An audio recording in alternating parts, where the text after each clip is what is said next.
Hey friends, if you encounter this issue with the Microsoft Store search bar is not working on your Windows 11 computer, then please watch this video. I will guide you through the resolutions.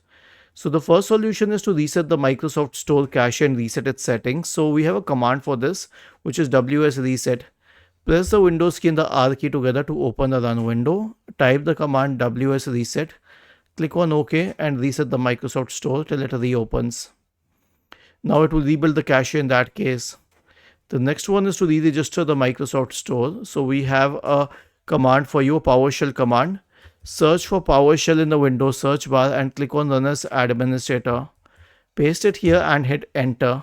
This will re-register the re-register the Microsoft Store through PowerShell. Was this helpful? If yes, then please subscribe to the channel. If not, then let us know in the comment section of the video on how we could help you further.